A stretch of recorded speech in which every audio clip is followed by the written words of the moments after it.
So bands are good if they're used for an accessory. With my clients, I like to use bands for a warm-up, or I will use them with a compound move. Now, if you are trying to build a muscle group, this is not the thing that you just want to use by itself. You want to actually add weight. You want to use dumbbells, you want to use a straight bar, you want to use things that actually help grow the muscle, that actually hit the nervous system, hit the muscle, and actually tear the body up. So if you're using bands, make sure you're using them correctly. Use them for a warm-up or an accessory in your workout. What?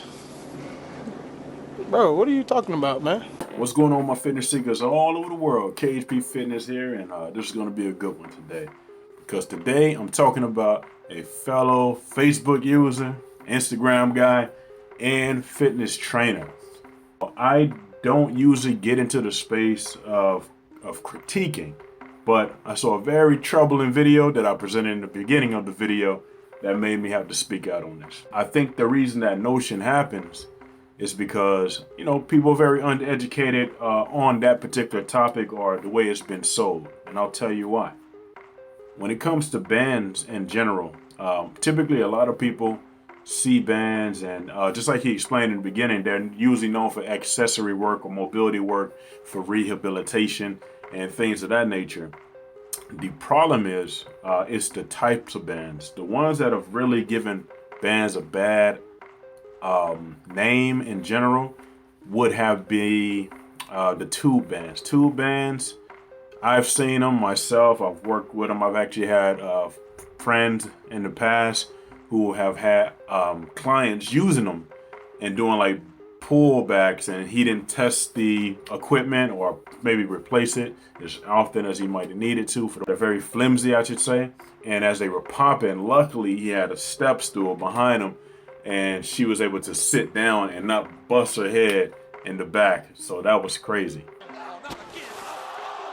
That was a crazy thing to think about, because he's thinking like, ooh, I could have got sued. And I'm like, yeah, man, that could have went real bad, brother.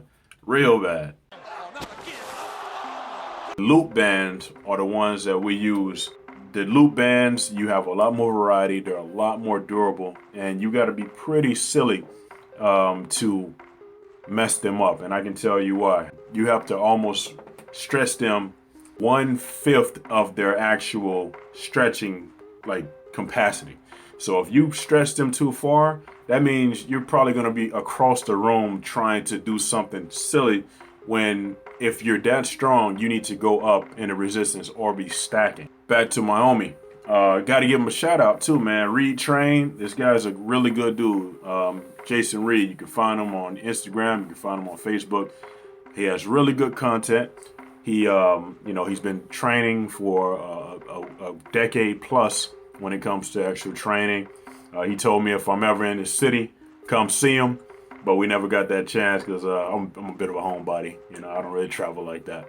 But we had this discussion, and in the midst of the discussion, you know, the reason that made me come at this with this video here is because he put that video up that I displayed for you, and I wanted to explain the other side of it. And then once I talked to him about it, because it's very easy to dismiss it, one of the things that he was trying to counter me with was, if I put two people against each other, training for 8 weeks, one with bands and one with weights, who would come out better?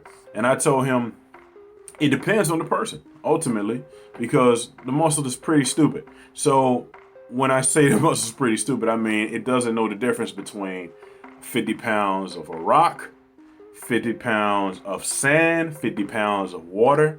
Just like fat and muscle don't weigh a different, the body doesn't know no different. If you're 350 plus pounds of muscle, you can have a heart attack just like you would somebody who's 350 pounds of fat, you know? So I tell people there is no difference on that particular. So I counted that part. Second part is I was telling him that you would have to have two twins, untrained, with the same amount of work capacity and effort, good form and everything to really disprove that. What I was just telling him is that it is very possible to build muscle with bands, because I've done it with clients.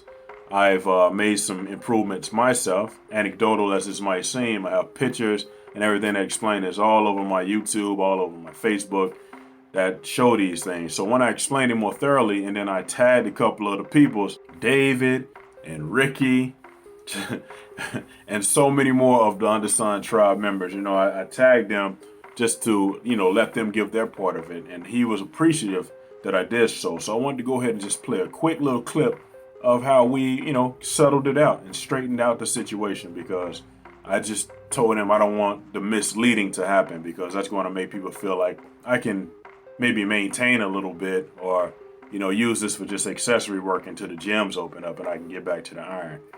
And that was a crazy thing. So check this out. Hey, what's up, brother? First, you got a lot of valid points there. I think in my video, what I failed to mention is that you actually can get stronger. Let's be very clear about that. You can definitely get stronger with bands. I think more or less for me, I wanted to get across to people that basically that they're using the bands in the incorrect way to build muscle. I think that was the biggest thing, and I may have not been very clear as far as communicating that. Because if you play with tempos, if you play with volume, if you play with angles, there is definitely room to build muscle. So I think I need to make that just a little bit clearer in the video. What I was saying is I actually appreciate you guys hopping on and giving your, not just advice, this is science-based information, which that's what matters at the end of the day. If you play with angles, if you play with volume, if you play with tempo, you can definitely build muscle. So I don't want people to think that there's no way at all to build muscle with bands. You know what I mean? Definitely, man. Bing bong. So there you have it, guys. I want to go ahead and explain that to you. And give his side too and see how he accepted it. Now, he never took the video down, but I do see later on that he started to dabble a little bit more in the band content too, because he had to realize, that there is importance of it. When we broke it down, he realized that, if we play with the angles and such and, time and attention, magic can happen. Absolutely. So wanted to bring that to you. Hope you guys enjoyed this video. And I got one more thing for you. If you're looking for meal plans and training programs, definitely got those, man. Customize them for 3 days a week, 4 or 5, or even 6 days a week, because your body needs some rest, guys. So don't go too crazy with it, especially if you're not competing. Some people just like to go gung-ho, but there is a happy medium that you want to follow as well. Make sure you like, comment, subscribe, tell your friends, share the videos, and keep watching, man, because I got more stuff coming for you guys, and I appreciate all the new subscribers. We'll talk more later. It's not where you train, it's how you train. You guys take care of yourselves.